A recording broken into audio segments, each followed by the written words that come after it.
Bien, buenas noches, tardes o días, según corresponda.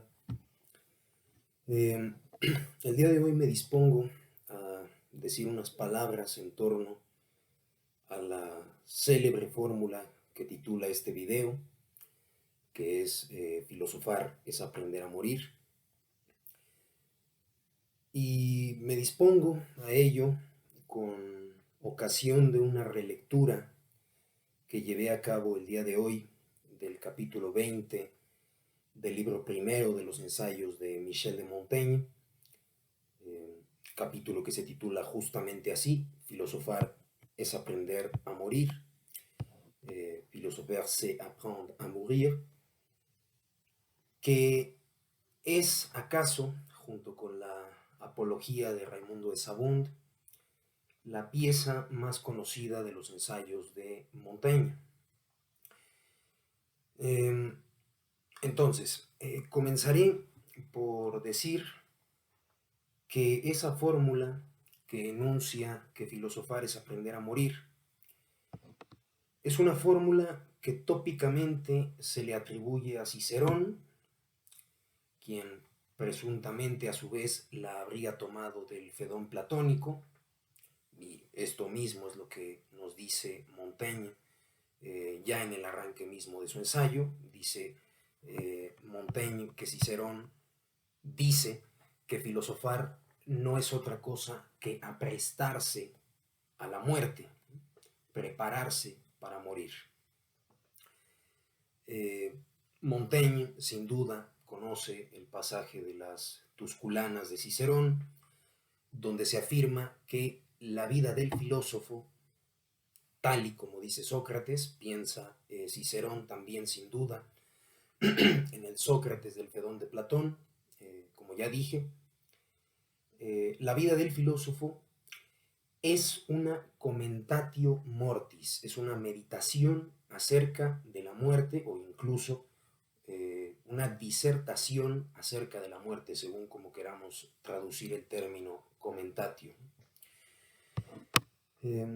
Quiero aclarar rápidamente que el Sócrates platónico no dice esto en el diálogo citado, en el Fedón, sino que lo que dice es que los filósofos no se ocupan más que de morir y de estar muertos. No de meditar acerca de la muerte ni de disertar acerca de ella, sino directo y sin escalas de estar muertos. Quizás es por esto que Montaigne dice casi inmediatamente que en la medida en que la vida contemplativa le da al alma un cierto quehacer fuera del cuerpo, un cierto quehacer ajeno al cuerpo,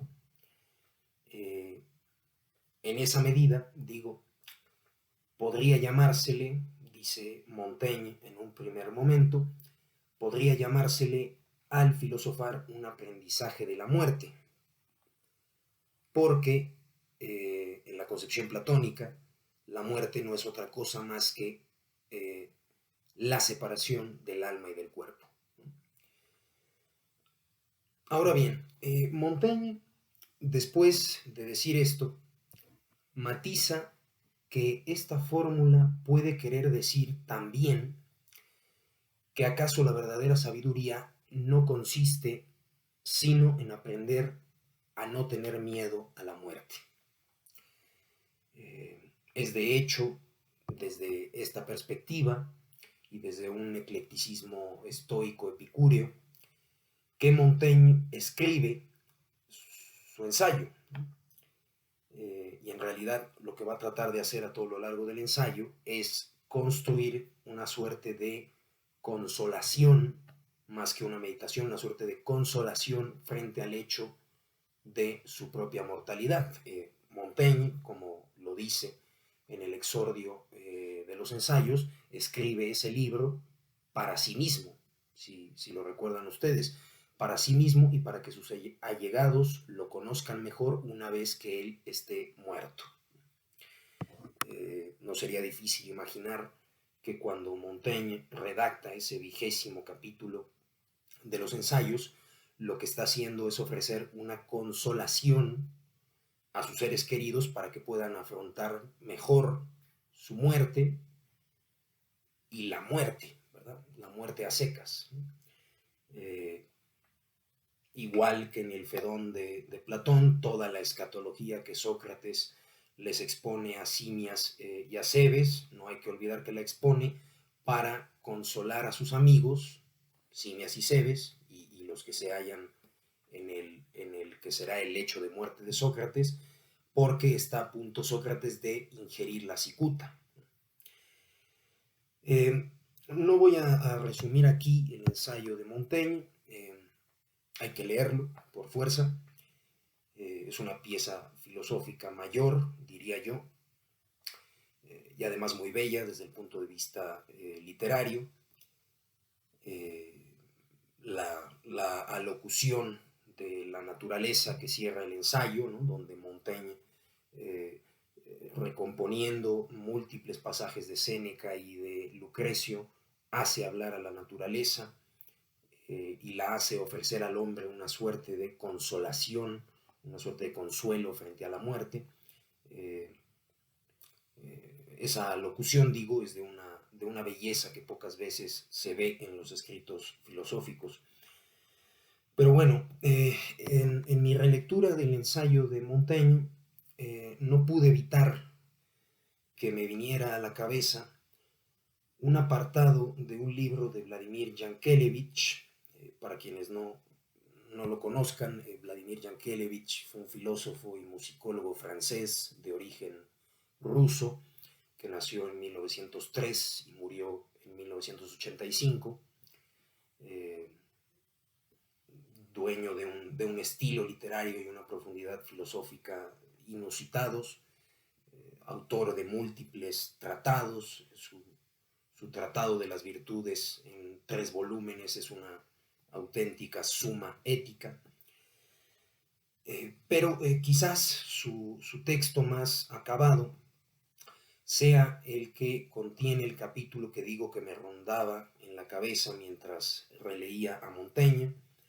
Es un apartado que se titula No se aprende a morir, que se encuentra en el capítulo 2 de un libro titulado La muerte, así, sin más, La muerte a secas, que es el tratado más acabado de Yankelevich.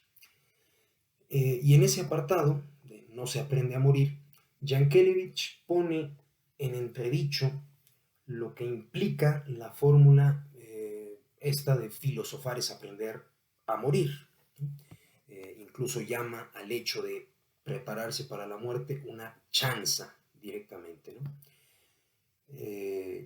Su argumentación más o menos viene a ser que así como cuando Séneca le dice a Lucilio que no se aprende a querer, tampoco se aprende a morir. ¿Por qué? Pues porque siendo el morir un instante simple, es decir, un instante sin partes y que ocurre una sola vez, es decir, que es semelfactivo, ¿no? Por utilizar un neologismo acuñado por el propio Yankelevich. De paso se ha dicho que Montaigne apela justamente a ese carácter semelfactivo de la muerte para decir que lo que ocurre una sola vez no puede afligirnos y por lo tanto la muerte no nos aflige en verdad. Pero bueno, decía que en la argumentación de Yankelevich, el aprendiz de muerto, ¿no? Siempre tendrá que improvisar de golpe, ¿no? Tendrá que improvisar para afrontar algo tan absolutamente distinto, tan inaudito y pues para lo cual no cabe propedéutica de ninguna clase, ¿no? No cabe propedéutica de ninguna clase en la medida en que nadie puede tener ni la menor idea de lo que sea la muerte, ¿no? Se me ocurre hacer aquí una analogía con lo que dice Sócrates en la apología de Sócrates, ¿no?